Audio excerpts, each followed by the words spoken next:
Charles Reed was folding his wife's hospital scrubs when the doorbell rang. 42 years of marriage, and he still did her laundry every Friday night.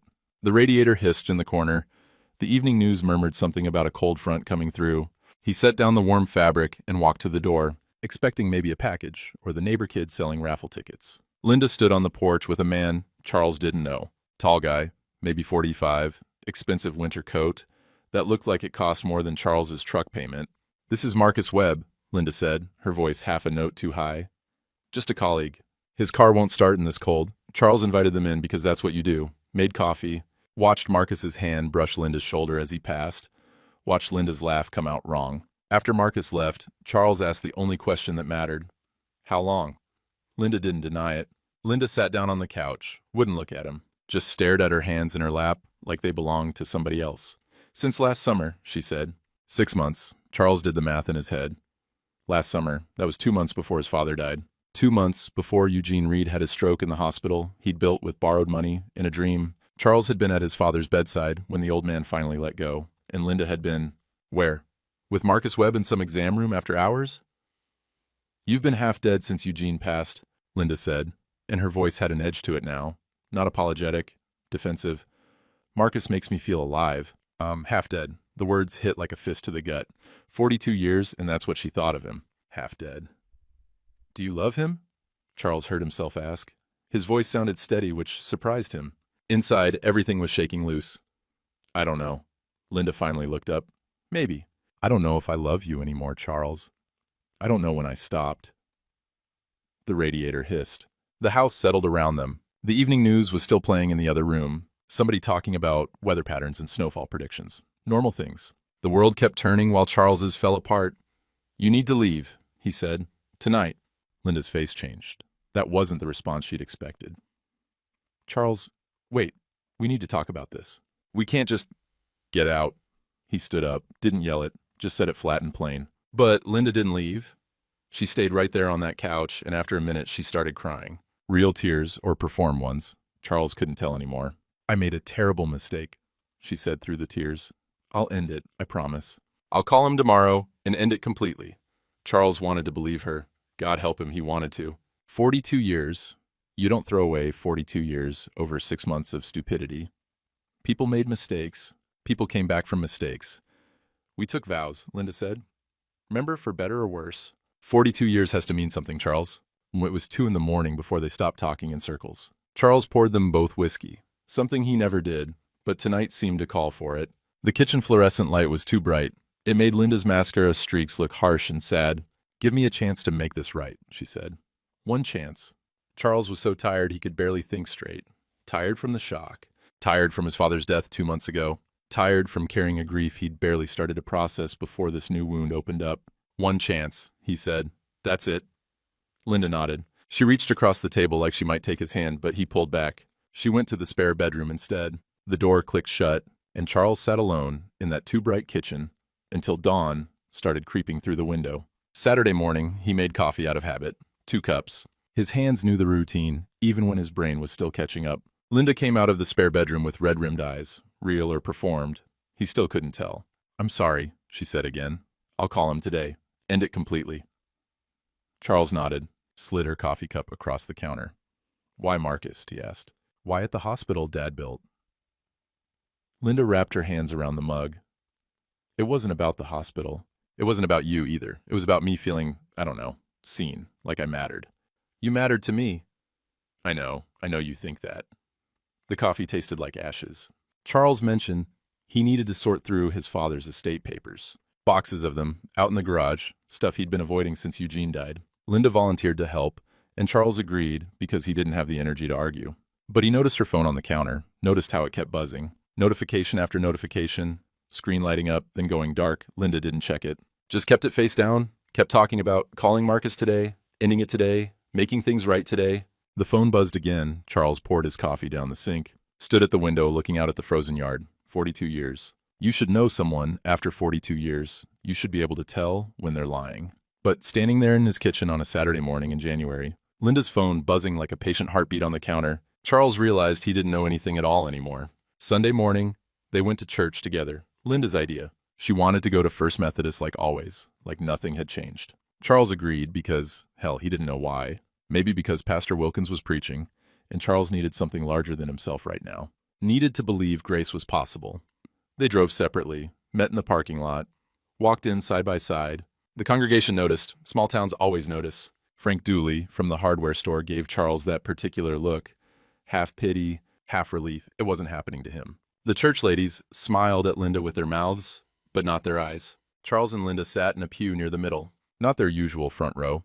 Charles couldn't handle that kind of visibility. The wooden bench creaked under his weight. Someone behind them was humming along to the organ prelude. The hymnal pages rustled as people found the opening song. Pastor Wilkins's sermon was about forgiveness. Of course it was.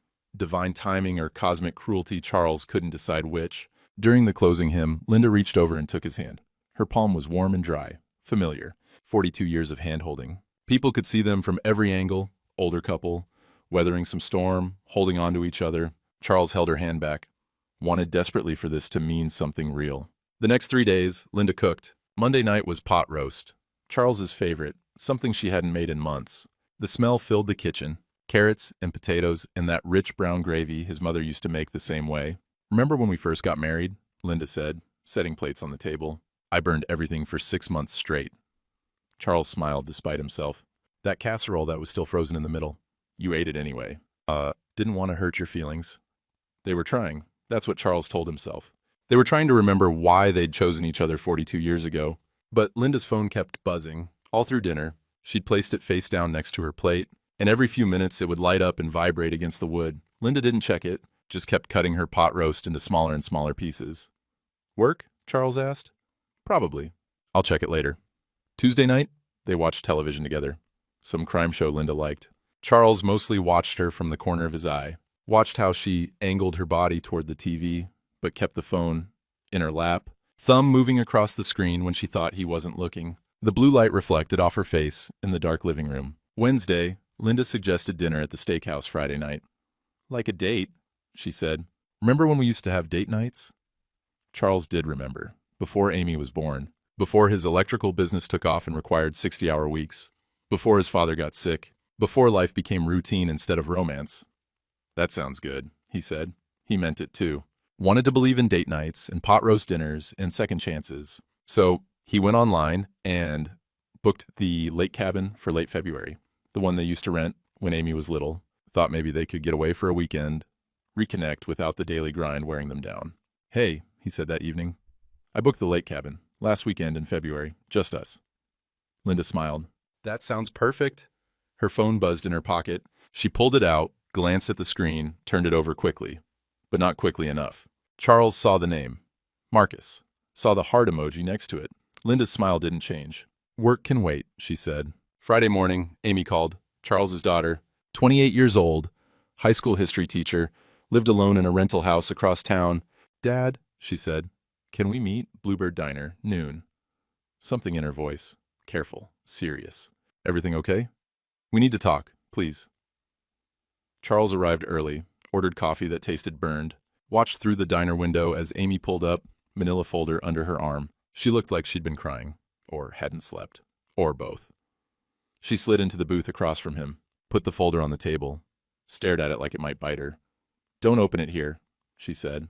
Take it home. But Dad, her voice cracked. I should have told you sooner. I've known for 2 months, and I didn't know what to do, and I'm so sorry. Known what? Amy pushed the folder across the table. Cell phone records, from the family plan. Mom and him. I'm sorry, Dad. I'm so sorry. Charles drove past his house, past the lake where he'd proposed to Linda 30 years ago. Ended up at the cemetery where his father was buried. Eugene Reed's headstone was still new-looking, fresh granite. The ground hadn't fully settled yet. He sat in his truck with the heater running, finally opened the folder. 214 text messages, just in the last 3 weeks. Timestamps next to each one. 11:47 p.m., 1:23 a.m., 3:15 a.m. Tuesday night, the night she'd made pot roast. 18 texts between 9 p.m. and midnight. Wednesday evening, while she'd suggested the steakhouse date, Marcus had texted, tomorrow night, my place? Thursday, the day Charles booked the lake cabin, Linda had replied to Marcus, he still doesn't know, playing the grieving wife perfectly. Charles's phone rang. Linda, calling to ask where he was probably. Why he wasn't home yet, he didn't answer. Just sat there in the cemetery parking lot in January, his father's grave 20 yards away, and realized the pot roast had been a performance. The hand-holding in church had been a performance. All of it, every smile, every promise, every "I'll make this right," had been one long, calculated lie. Charles drove back to the Bluebird Diner. Amy was still there, sitting in the same booth, staring at her coffee cup like she could read the future in the bottom of it. He slid back into the seat across from her, put the folder down between them. "Walk me through it," he said. Amy's hands shook as she opened the folder. "I shouldn't have waited. I've been carrying this for 2 months, and every day I thought maybe it would just stop. Maybe she'd end it on her own, and I wouldn't have to hurt you." "Show me." Amy pulled out the highlighted pages. Her teacher's training showed she'd color-coded everything. Yellow for daytime messages, pink for nighttime, red for the really bad ones. "November 15th, Amy said, pointing to a date. "That's when I first suspected. I was driving home from parent-teacher conferences, went past the hospital around 10:30, saw Mom's car in the staff lot. Her shift had ended at 6. Charles nodded, didn't trust himself to speak. "I drove by again the next week. Same thing, her car and a Tesla I didn't recognize." Amy looked up. "So I pulled the phone records. We're all on the same family plan. It's not like I had to hack anything." "The phone company just sent them." She pointed to the Tuesday pot roast night. 18 texts between 9 p.m. and midnight, while Charles had been sitting in the living room thinking they were trying. "This one," Amy tapped a message from Wednesday, "is when you told her about the lake cabin, right?" Charles looked at the timestamp, 7:43 p.m. Linda's message to Marcus. "He booked us a romantic getaway, so desperate, kind of pathetic." But Marcus's reply, "Let him play house. You know where you really belong." The diner smelled like bacon grease and burnt coffee. Someone's fork scraped against a plate. The fluorescent lights hummed overhead. Everything too bright, too loud, too real. "There's more," Amy said quietly. She pulled out another page. "From this morning, after you left the house." Linda to Marcus. "He's acting strange. I think he might know something." Marcus to Linda. "Does he have any proof? No? Then keep performing. Old men are easy to manipulate." Old men. Charles was 67. Not ancient, but not young. Not the kind of man a 43-year-old surgeon worried about. "I'm sorry," Amy whispered. "I should have told you the first week. I just kept hoping." "Don't." Charles reached across and squeezed her hand. "You were trying to protect me. I understand that. What are you going to do?" Charles closed the folder. Thought about the house he shared with Linda. 42 years of shared space. Shared routines. Shared lies, apparently. "I can't go back there," he said. "Not tonight. Stay with me." "No." He shook his head. "I'm going to Dad's place." Amy's eyes widened. "The Victorian house?" "Dad, no one's lived there since Grandpa died. It's freezing. There's no food, no—" "It's mine," Charles said. "And Linda's never set foot in it. That's enough." Saturday morning, Charles went back to the house while Linda was at work. He moved fast. Didn't want to be there when she got home. Packed one suitcase, clothes, toiletries, his father's photo from the dresser. Grabbed the boxes of estate papers from the garage, the ones Linda had helped him with, the ones he'd signed without really reading because he'd been too grief-fogged to care. Left his wedding ring on the dresser, wrote a note on the back of an envelope. "I know, don't call." He met him with her car, helped him load up. They drove in convoy to the Victorian house on the edge of town, the place where sidewalks ended and county roads began. The house was as cold as Amy had warned. Charles could see his breath inside. The floorboards creaked under his weight. His father's pipe tobacco smell still clung to the curtains, embedded deep after 40 years of evening smokes in the study. Charles stood in the front hallway and felt more alone than he'd ever felt in his life. His phone started ringing. "Linda." He counted 12 calls in the first hour, then the text started. "Where are you?" "Charles, please answer. We need to talk about this." "You're overreacting." He blocked her number. Monday morning, the certified letter arrived. Brennan and Associates, attorneys at law, Linda's lawyer.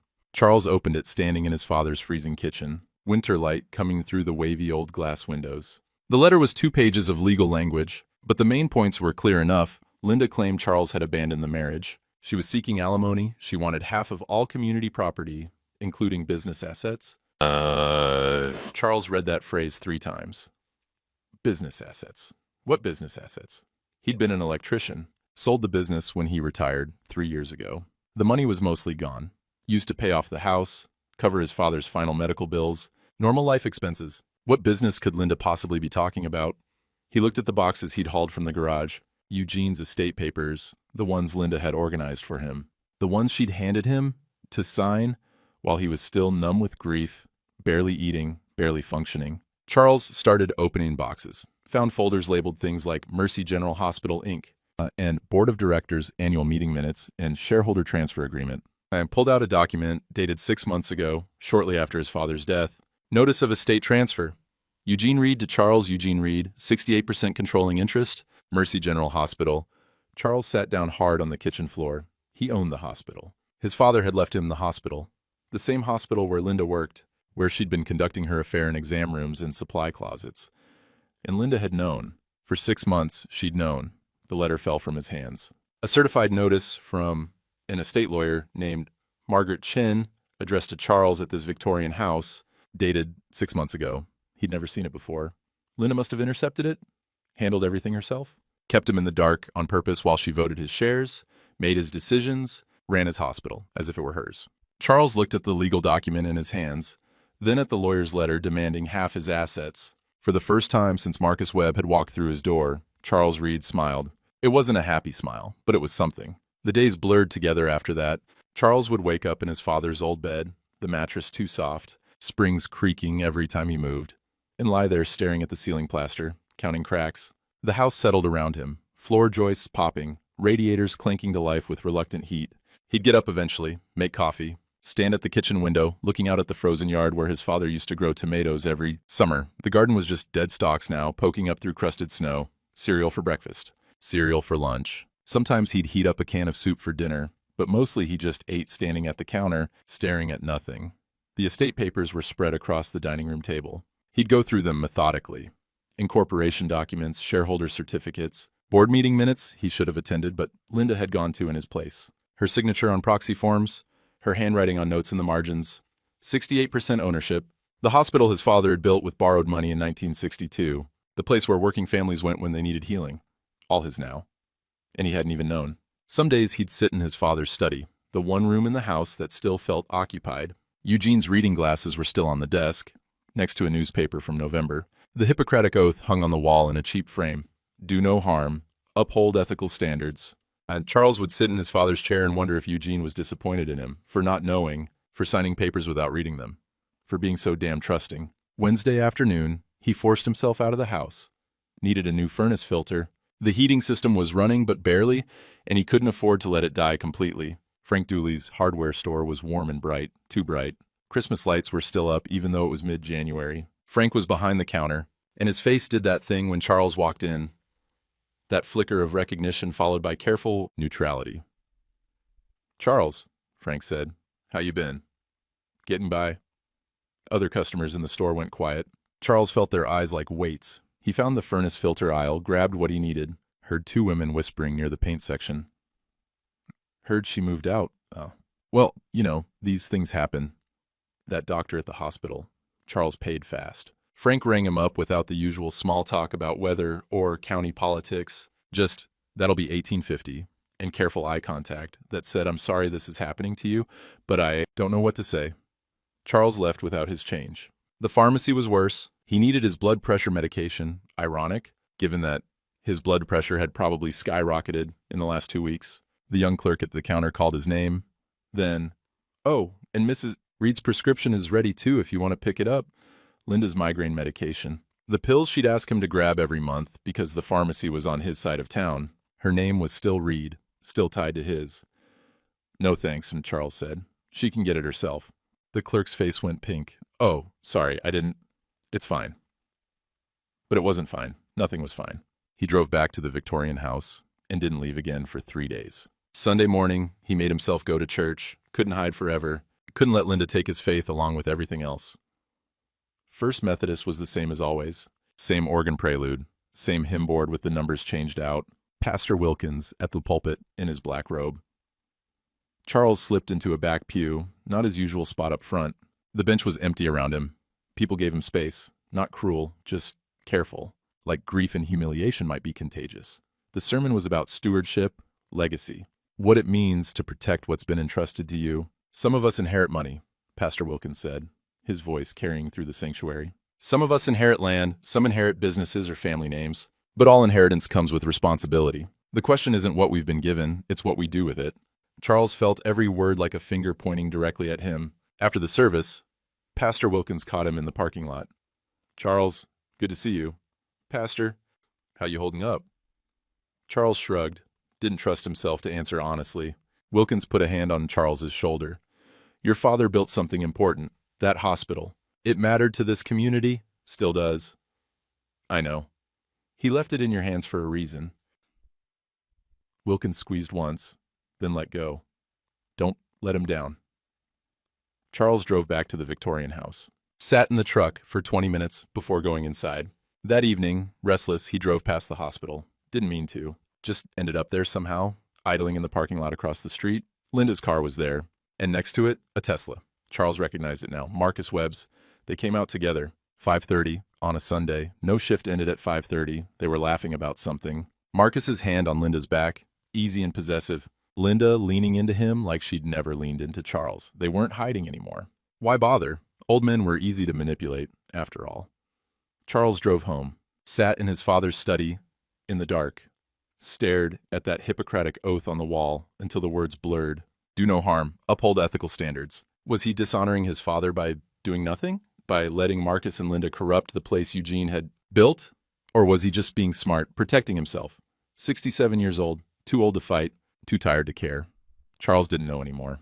Tuesday evening, 9 o'clock, someone knocked on the door. Charles almost didn't answer. Could see through the window. It wasn't Amy, too tall. Could see it was a black man in a work uniform, thermos in one hand. He opened the door a crack. "Mr. Reed?"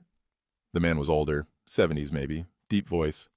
"I'm Earl Patterson, work at Mercy General, night janitor. Been there since '93. Charles remembered him vaguely. Church fish fries. Little League game. Little League games when Amy was young. Earl had coached third base. "Your daddy was a good man to me," Earl said. "Wondered if I could talk to you for a minute." Charles opened the door wider. Earl came into the front hallway, snow on his boots, cold air following him in. He unscrewed the thermos and poured coffee into the lid, handed it to Charles. It smelled burnt and strong. "I know what's been happening," Earl said. "At the hospital, with your wife and Dr. Webb, and I got some things I think you should see." He pulled a worn spiral notebook from his jacket pocket, the kind with a marbled cover, bought at the dollar store. "Been keeping track," Earl said. "Not to be nosy, but because your daddy built that hospital on honest ground. Didn't sit right with me. What's been going on?" Earl opened the notebook. Pages and pages of dates, times, room numbers, handwriting shaky but determined. July 14th. Dr. Webb's vehicle in staff lot, 2 a.m. Exam room 3 light on until 3:15 a.m. August 2nd. Nurse Linda Reed clocked out at 6 p.m. Vehicle still in lot at 11 p.m. Seen leaving with Dr. Webb. On and on. Months of careful documentation. An old janitor bearing witness to corruption in the halls he mopped. Charles's hands shook holding the thermos lid. The coffee was terrible, burnt and bitter. He drank it anyway. "Why are you showing me this?" he asked. Earl looked him in the eye. "Because your daddy built something that mattered. Took care of people. Took care of my wife when our insurance lapsed. Treated her cancer for free. Made sure she died with dignity. I owe him. And I owe the place itself." He closed the notebook but left it on the hall table. "That hospital's yours now, Mr. Reed. Heard about the inheritance through the grapevine. Figured you didn't know, given how things have been going, but now you do know. Question is, what you gonna do about it?" Earl put his thermos back together, headed for the door, stopped with his hand on the knob. "Your daddy wouldn't have stood for this. Not in his hospital. Just thought you should know that." The door closed. Charles stood in the front hallway holding a cup of burnt coffee, staring at a janitor's notebook on his father's hall table. For the first time in 2 weeks, something that wasn't grief or rage moved through him. It felt like purpose. Wednesday morning, Charles went back to the garage. Not his garage. He still thought of the Victorian house as his father's place, even though Eugene had been dead 2 months and the deed was in Charles's name now. The boxes were stacked against the far wall, next to Eugene's old workbench. Charles had moved them here when he'd fled his shared house with Linda, but he hadn't really looked at them. Not systematically. He'd found the ownership transfer by accident, pulled it out, stared at it in shock. But there was more. He could feel it. He started with the box labeled Hospital Corporation Legal, incorporation papers from 1962, Eugene's signature in fountain pen ink, still dark after all these years. The hospital had started as a partnership, Eugene and 2 other doctors, but over time, Eugene had bought them out, kept control, wanted to make sure the mission stayed pure, serve working families with dignity and competence. Charles found shareholder meeting minutes, board elections, financial statements going back decades. And there, 6 months ago, the transfer documents. Estate of Eugene Michael Reed, deceased, hereby transfers all shares and voting rights to Charles Eugene Reed, son and sole heir, 68%, controlling interest. The other 32% was split among various doctors and community members. But Charles had the power, had always had the power. He called Amy. "Did you know about this?" he asked when she answered. "The hospital?" "Know about what?" "Dad left me the hospital. I own it. Mom's been voting my shares for 6 months. Silence on the line. Then, "Dad, can I come over?" Amy arrived 40 minutes later with her laptop and a yellow legal pad. She sat at Eugene's dining table, surrounded by papers, and started taking notes like she was grading essays. "Okay," she said. "Walk me through what you found." Charles showed her everything. The transfer documents, the proxy forms with Linda's signature, the board meeting minutes, where decisions had been made in his name without his knowledge. Amy's fingers flew across her keyboard. Hospital bylaws, board authority, majority shareholder rights, and she looked up. "Dad, you can do basically anything. You can call special meetings, replace board members, revoke all proxy authorizations. You're not just an owner, you're the owner." Charles sat down heavily. The magnitude of it was overwhelming. "Why would Dad do this?" he asked. "I'm an electrician. I don't know anything about running a hospital." Amy reached across and squeezed his hand. "Maybe he thought you knew the most important thing. How to care about people." She pulled out another document. "Look at this. Letter from Grandpa. It's addressed to you." The envelope was marked, "For Charles, private," in Eugene's shaky handwriting. The letter inside was dated a week before Eugene's stroke. Charles's hands trembled as he unfolded it. "Son, if you're reading this, I'm gone. The hospital is yours now. Don't let anyone tell you you're not qualified to run it. I've watched doctors with fancy degrees forget why we do this work. But you've never forgotten what it means to serve. You rewired that hospital twice, kept the lights on, kept the heat running. You know its bones better than any administrator. Leadership isn't about medical degrees, it's about character. It's about caring more about people than profit. You have both. Protect what we built. Don't let it become just another corporate facility. Keep it honest. Keep it human. Love. Dad." Charles read it 3 times.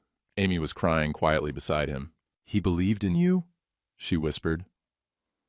Charles folded the letter carefully, put it back in the envelope, felt something shift inside him. Not confidence exactly, but something close to it. Resolve, maybe? Friday evening, Earl came back. Charles had been expecting him somehow, had left the porch light on. Earl brought his second notebook, this one focused on recent months. Supply orders, equipment requests, vendor relationships. "Been meaning to mention something," Earl said, sitting at the kitchen table. "Dr. Webb's been pushing hard for new equipment, real expensive cardiac imaging suite, $2.3 million. Charles nodded. "That sounds like hospital business." Except he picked the vendor himself, bypassed normal procurement, company called Meditech Solutions. Earl slid a printout across the table, something he'd looked up at the library computer. "Dr. Webb owns 15% stock in Meditech. Public records." Charles stared at the paper. "That's a conflict of interest," Earl finished. "Doctor profiting from equipment he's ordering. That ain't legal. And he's proposing this to the board? Next meeting, 2 weeks from Tuesday." Earl pulled out another sheet. "Here's the other thing.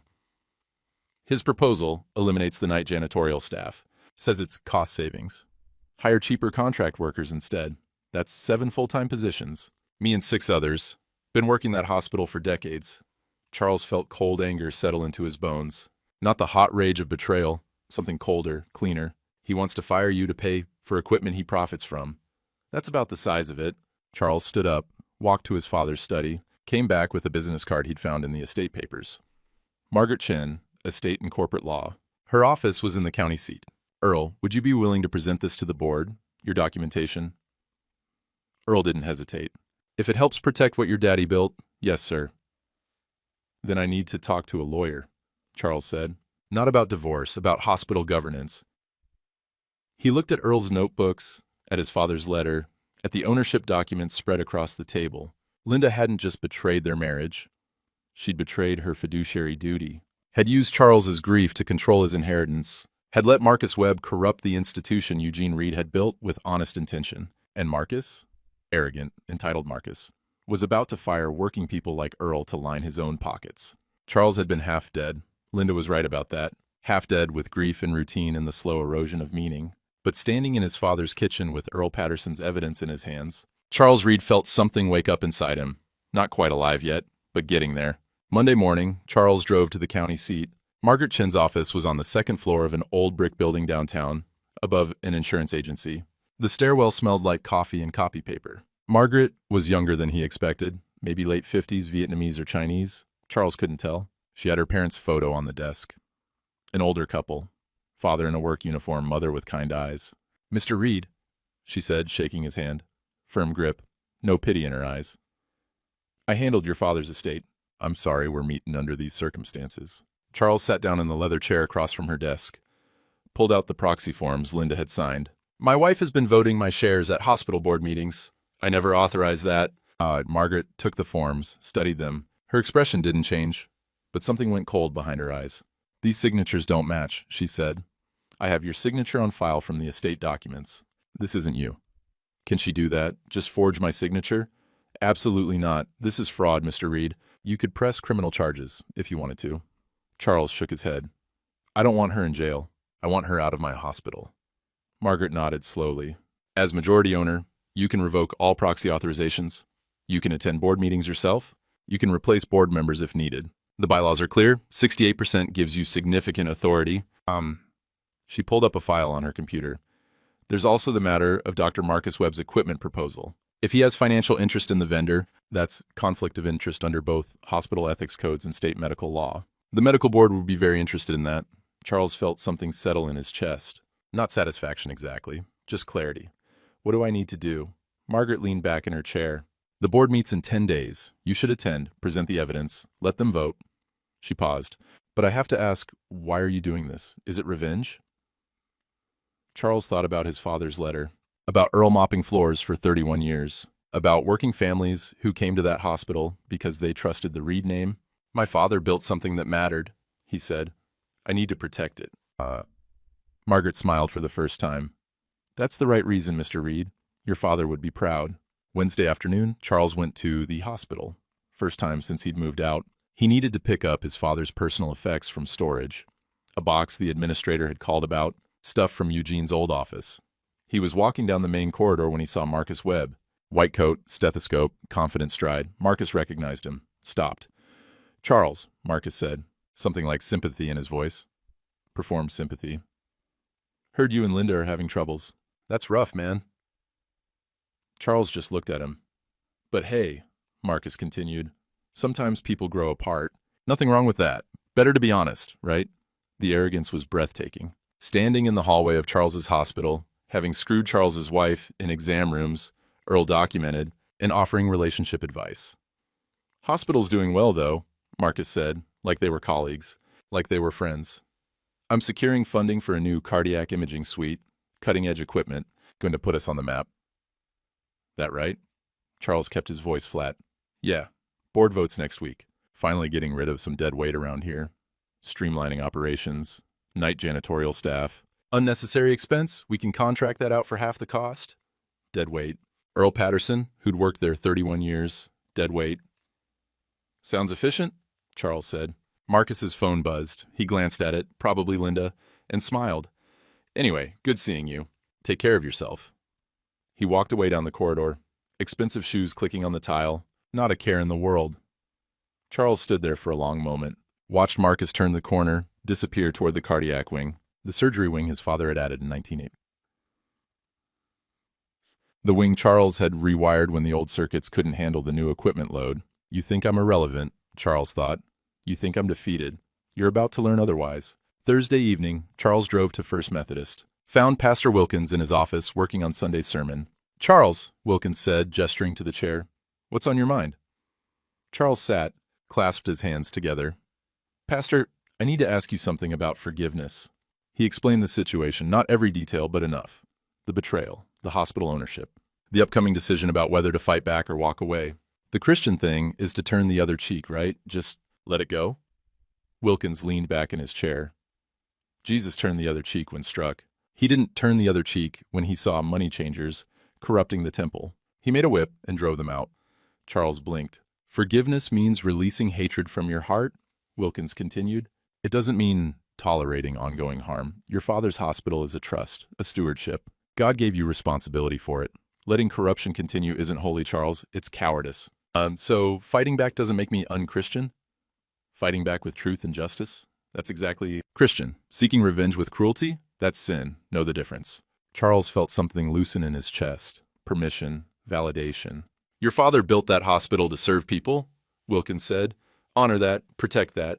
Do it with integrity, and you'll have nothing to answer for. Charles was walking to his truck when Amy called. Dad, Mom's lawyer sent another letter. Amy's voice was tight. She's demanding half the hospital value in the divorce settlement. Claims community property. Charles unlocked his truck, sat behind the wheel, didn't start the engine. Let her try, he said. What? She has no idea what's about to happen, Amy. None of them do. What are you going to do? Charles looked at the church steeple against the darkening sky. I'm going to that board meeting, and I'm going to tell the truth. Do you need help? Yeah, Charles said. I do. The dining room table in the Victorian house became command central. Charles spread out everything. Earl's notebooks, Margaret's legal briefs, hospital bylaws, board composition charts. Amy came over after school most days, laptop open, yellow legal pad filling with notes. Okay, she said Friday evening, a week before the board meeting. Hospital Ethics Code, Section 12. Board members and senior staff must disclose any financial interest in vendors, contractors, or service providers. Failure to disclose constitutes grounds for disciplinary action up to and including termination. Charles highlighted the passage. Marcus never disclosed his stock ownership, not according to the meeting minutes. Amy clicked through files. He presented Meditech Solutions as an independent recommendation, said they had the best equipment at competitive prices. Never mentioned he owns 15% of the company. Charles made a note on his timeline. The evidence was building, not just an affair, institutional corruption. They worked in comfortable silence for a while. The radiators clanked. Outside, February wind rattled the windows. Charles made coffee. The good stuff now, not instant. Amy had brought groceries earlier in the week. Started stocking his kitchen like he was one of her students who needed looking after. What about the night janitorial staff? Charles asked. The 7 positions Marcus wants to eliminate? Amy pulled up a spreadsheet. I called HR, said I was doing research for a community college project. They gave me the numbers. Combined, those 7 workers have 143 years of service. Earl's been there longest, 31 years. The youngest has been there 8. And Marcus wants to fire them to pay for equipment he profits from. Exactly. Amy looked up. Dad, this isn't just about Mom anymore. This is about protecting people. People like Earl. People Grandpa would have protected. Charles nodded. She was right. Somewhere along the way, this had stopped being about his wounded pride and Linda's betrayal.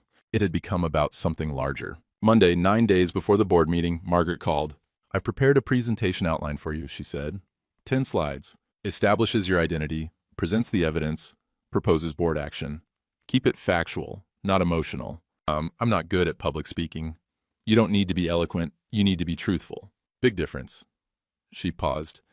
Charles, they're going to be shocked when you walk in. Linda's been representing you for 6 months. They think they know you through her. Good, Charles said. Let them be shocked. Wednesday evening, Charles practiced his introduction, stood in his father's study, looking at his own reflection in the dark window. I'm Charles Reed, majority shareholder. Eugene Reed's son, too aggressive. He tried again. My name is Charles Reed. I own this hospital. Too entitled, once more. I'm Charles Reed. My father founded this hospital in 1962. He left it in my care. I'm here to exercise my responsibilities as majority owner. Better, factual, calm. Amy was sitting in Eugene's chair, timing him. 3 minutes, 40 seconds. Margaret said to keep it under 5. You're good. They went through the evidence presentation, Earl's documentation, the conflict of interest proof, the medical board statutes. Charles's hands shook the first few run-throughs, but by the 10th time, his voice was steady. You've got this, Amy said. But Dad, what if Mom tries to fight you, publicly? Charles had thought about that. Linda would be there, staff representative. She'd have to watch him dismantle everything she'd built with Marcus. Then she'll lose publicly, he said. The night before the board meeting, Charles couldn't sleep. He sat in his father's study at 2 a.m, Eugene's reading glasses on the desk, the Hippocratic Oath on the wall. He pulled out his father's letter again. Read it in the circle of lamplight. Leadership isn't about medical degrees. It's about character. Charles had spent his whole life feeling less than. His father was Dr. Eugene Reed, founder of Mercy General Hospital.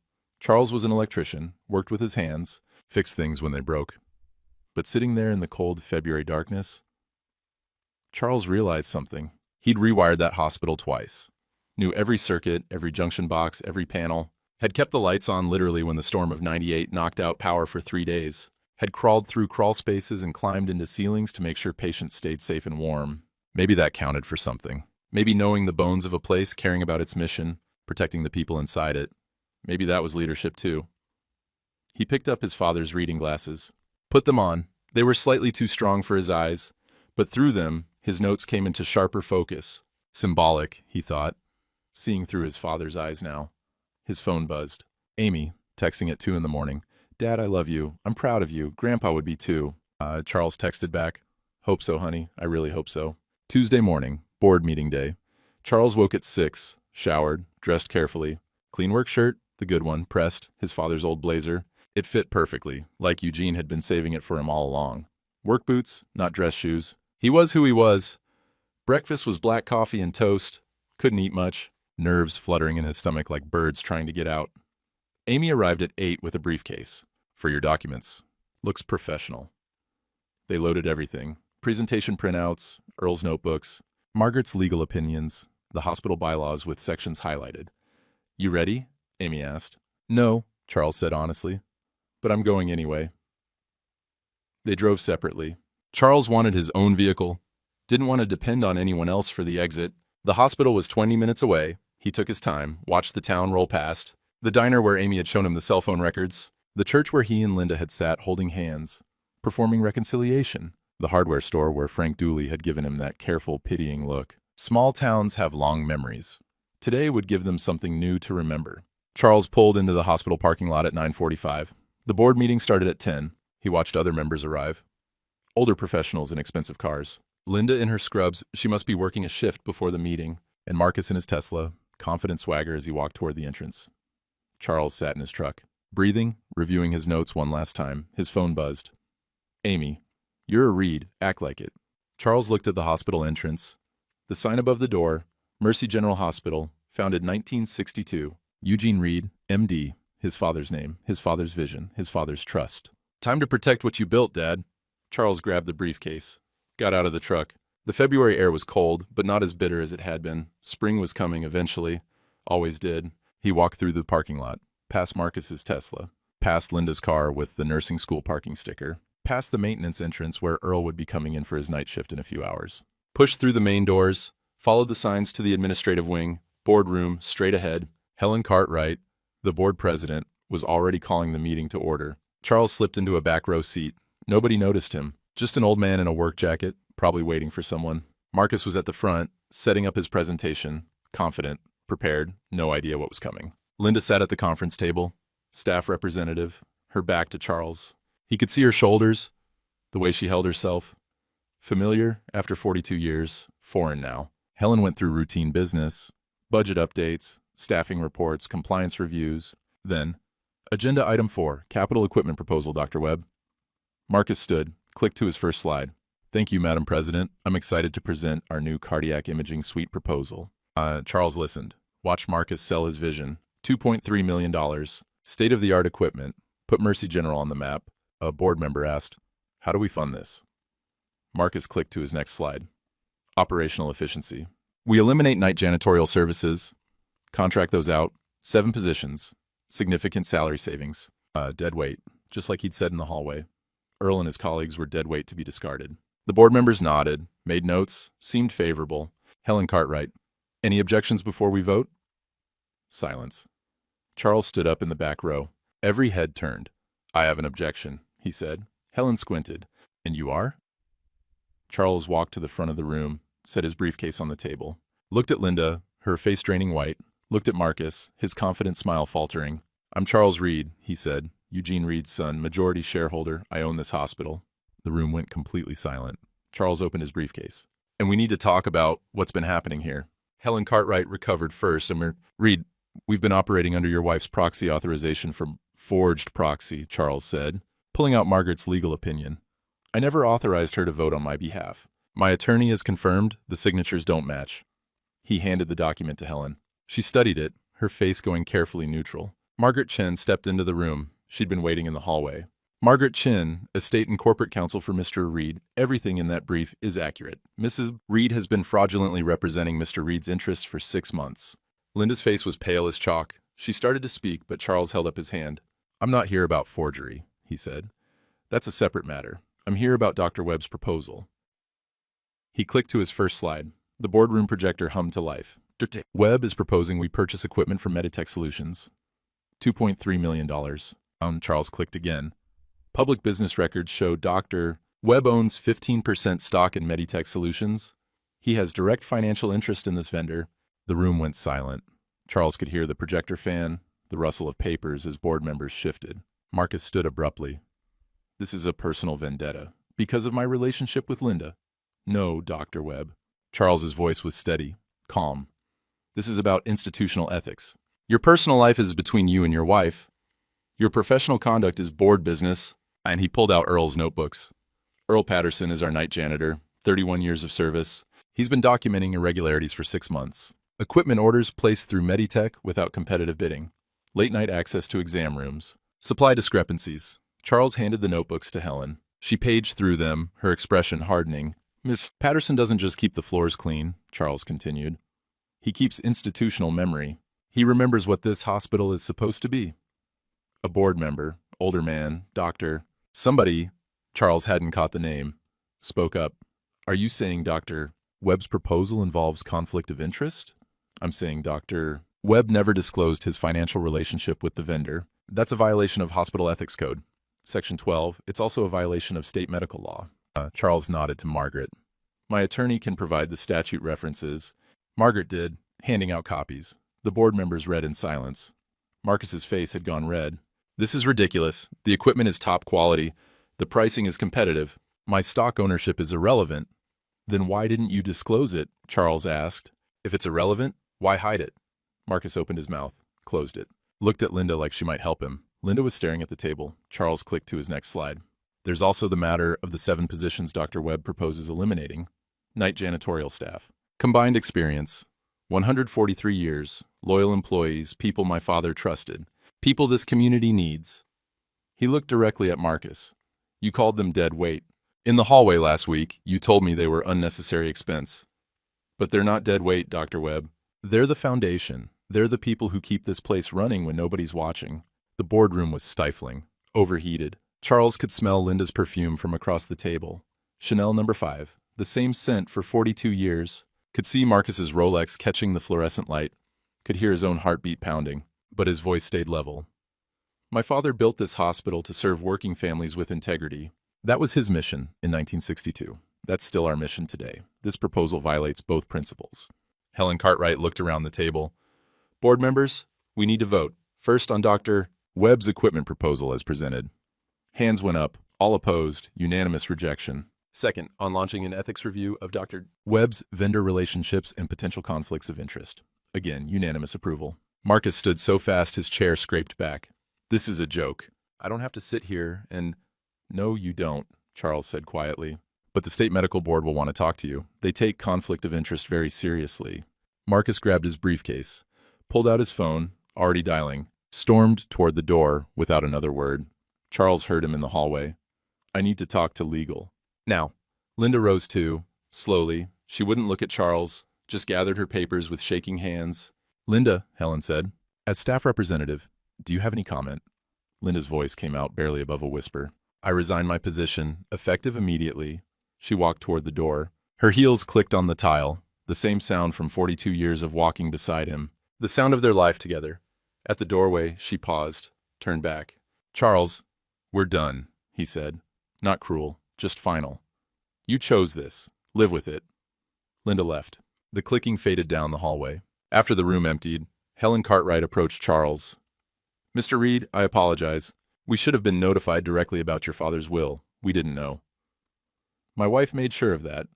Moving forward, you have a seat on this board, and a voice in all major decisions. Helen held out her hand. Your father built something important. I'm glad you're here to protect it. Charles shook her hand. The other board members came forward too, introduced themselves properly. Dr. Harrison, Mrs. Kowalski, Mr. Trent, people he'd seen around town for years but never really known. They respected him now, not because of his father's name, because of what he'd done in this room. how he'd done it. The door opened again. Earl Patterson, still in his work uniform, thermos under his arm. He must have heard somehow. Small-town grapevine. "Mr. Reed," Earl said. "Heard about the vote." Charles crossed the room, shook Earl's hand. "You saved this place, Earl. That notebook of yours." No, sir." Earl's grip was strong, calloused from decades of mop handles and floor buffers. "You did. I just kept notes." After everyone left, Charles sat alone in the boardroom. Looked at his father's portrait on the wall. He hadn't noticed it before. Young Eugene, in his white coat, stethoscope around his neck, that serious expression he always wore in photos. Charles's phone buzzed. Text from Linda. "I'm sorry for everything."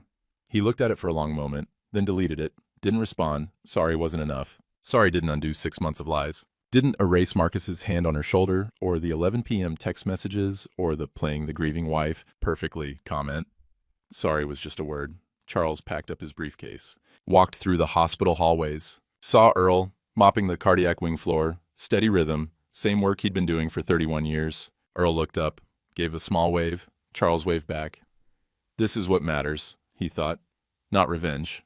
Not destroying Marcus or humiliating Linda. Just protecting what needs protecting. Just standing up when standing matters.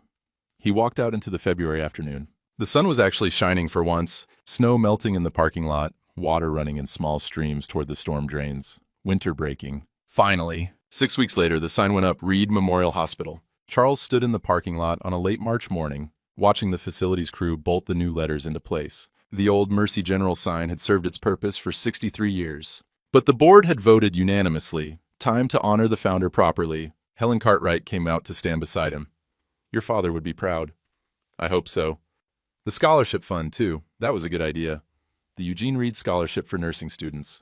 For working-class kids from the county who wanted to serve but couldn't afford the tuition. The board had approved it at their March meeting. 17 applications already. High school seniors with straight B averages and hearts for service. Charles had read every application himself, cried over a few of them. Kids who reminded him of what his father had believed in, that competence and compassion mattered more than money. Linda moved, I heard, Helen said carefully. Ohio, her sister's place. And Charles had gotten the divorce papers 2 weeks after the board meeting. Linda hadn't fought, hadn't asked for the hospital, just signed and left. Heard she got a nursing job at a clinic in Toledo. And Dr. Webb? Position in Arizona. Left before the state medical board could complete their investigation.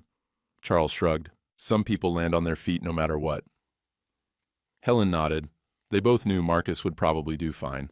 Find another hospital, maybe disclose his conflicts of interest this time, maybe not. The world wasn't always just, but Marcus wasn't Charles's problem anymore, wasn't in his hospital, wasn't corrupting what Eugene had built. That was enough. Sunday afternoon, Charles's kitchen smelled like tomatoes and garlic. Amy's lasagna, her grandmother's recipe, passed down from Charles's first wife. The one who died of cancer when Amy was 5. The one Charles had loved purely, before grief and loneliness had led him to Linda's safe steadiness. He'd lived alone since February, 7 weeks now. The Victorian house didn't feel lonely anymore, just quiet, and there was a difference.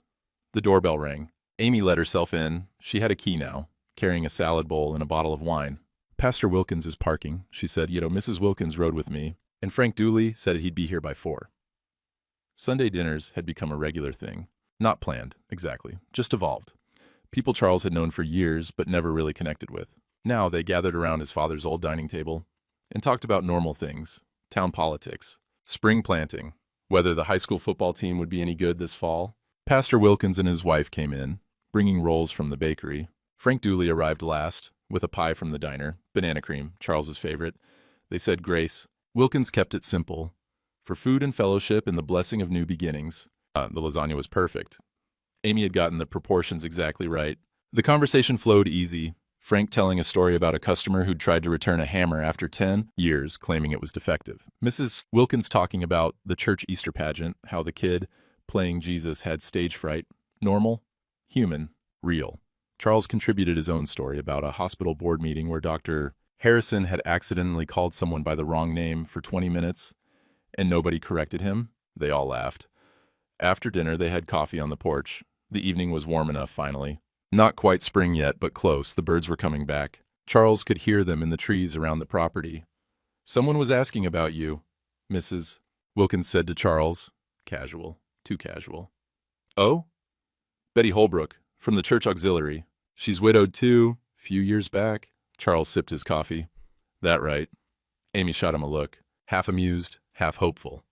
Just thought I'd mention it, Mrs. Wilkins said. She makes excellent pie. Brings it to potlucks. I like pie, Charles said neutrally. Everyone laughed. The conversation moved on. But Charles noticed Amy smiling into her coffee cup. He wasn't ready. Didn't know if he ever would be. But he also didn't close the door completely. Someday, maybe. When the wound wasn't so fresh. For now, this was enough. Coffee with friends. Laughter that wasn't forced. Dinners where he wasn't performing or being performed for after everyone left. Amy helped him clean up. They worked in companionable silence, washing dishes, putting away leftovers. You doing okay, Dad? She asked.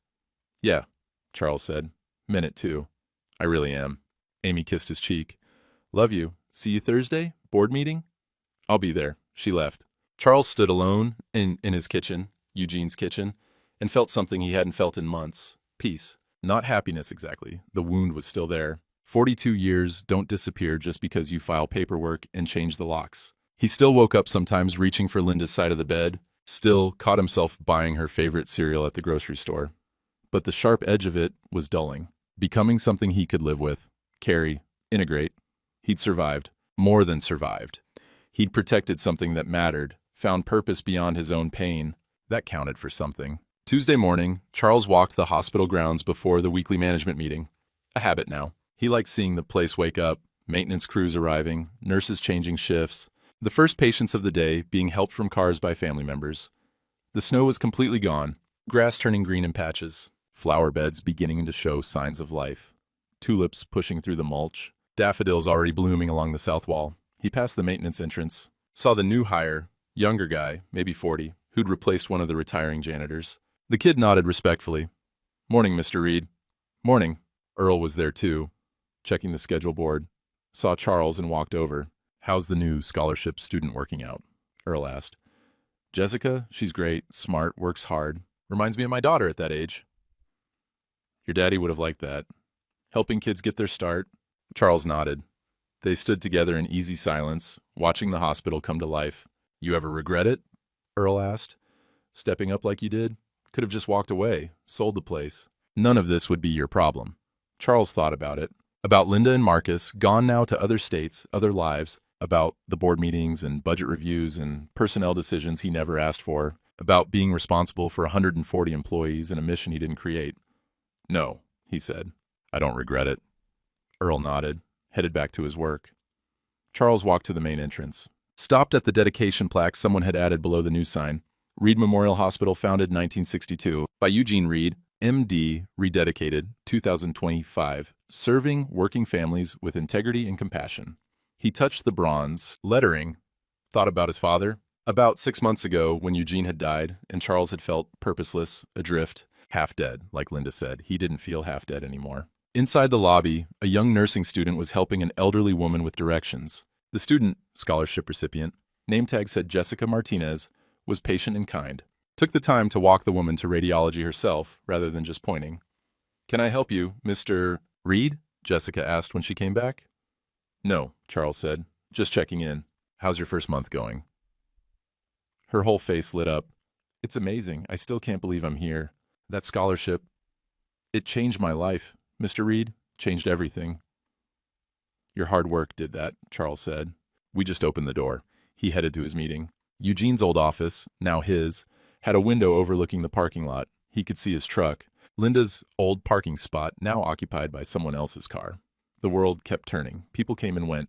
Hearts broke and healed and broke again. But some things endured. Integrity, purpose, the quiet satisfaction of protecting what mattered. Charles sat at his father's desk, opened the folder for today's meeting. Quality improvement metrics, patient satisfaction scores, budget variances, normal work, important work. His phone buzzed. Margaret Chen, texting about foundation paperwork for the scholarship fund. He typed back. How many more students can we fund next year? Her response? With current interest rates? Maybe 4, 5 if we're careful. Charles smiled, wrote back, let's plan for 5. He set down his phone, looked at his father's photo on the desk. Eugene, in his white coat, serious expression, everything ahead of him. We're doing okay, Dad, Charles said quietly to the empty office. Not perfect, but okay. Outside, spring was arriving, slow but certain, the way it always did. And inside the hospital his father built, Lights stayed on, patients got cared for, working families found healing. The mission continued. That was enough. Charles stood on the hospital steps late that afternoon, watching the sun drop toward the horizon. Golden light, not harsh. The kind that made even the parking lot asphalt look better than it was. He thought about where he'd been 6 months ago, folding Linda's scrubs in a warm living room, believing he knew his life. Believing 42 years meant something permanent. Turns out nothing's permanent except the choices you make when everything falls apart. You can't control who betrays you, can't control who walks away or who lies or who decides you're not enough anymore. Charles had learned that the hard way. But standing here now, watching the evening shift arrive and the day shift head home, he understood something his father probably knew all along. You can control what you build afterward. Not through revenge, not through bitterness, just through showing up, doing the work, protecting what needs protecting, standing for something when it would be easier to walk away. Dignity doesn't come from being loved by the right person. It comes from being the right kind of person when love fails you. A car pulled up, elderly couple, the man helping his wife out carefully. She was using a walker, moving slow, the man's hand on her elbow, patient and steady. Probably been married 50 years. The kind of partnership Charles had thought he had. He felt a pang, not jealousy exactly, just awareness of what he'd lost, but also awareness of what he'd gained. Purpose, self-respect. The knowledge that he could stand when it mattered. Charles walked to his truck, drove past fields turning green after the longest winter, past the house he'd shared with Linda. Someone else's curtains in the windows now. Felt nothing. Not anger, not longing, just the quiet acceptance of a closed chapter. Arrived home as dusk settled. His home now, not his father's. The Victorian house with its creaky floors and cold drafts and the smell of pipe tobacco embedded in the walls. But also, Amy's leftovers in the fridge, friends who called to check in, work that mattered, a scholarship fund that would help kids long after Charles was gone. He sat on the porch steps with his evening coffee, steam rising in the cooling air, listened to the birds settling for the night, watched the first stars appear, thought about his father's letter, leadership is character, thought about Earl's loyalty, Margaret's fierce advocacy, Amy's partnership, thought about Linda and Marcus wherever they were now, hoped they found what they were looking for, doubted they would. Some people spend their whole lives running from themselves. Charles had stopped running, 67 years old, alone but not lonely, wounded but healing, starting over but not from nothing, from something solid, from integrity, from choices made, right when everything was wrong. He finished his coffee, went inside to warmth and quiet. Tomorrow there'd be another board meeting, more decisions, more responsibility. But tonight, there was just this. A man at peace with the life he'd chosen, after the life he'd planned, fell apart. Charles closed the door, heard it latch solid. Some stories end, new ones begin. That's just life. And life, the real kind, built on truth instead of performance, was enough.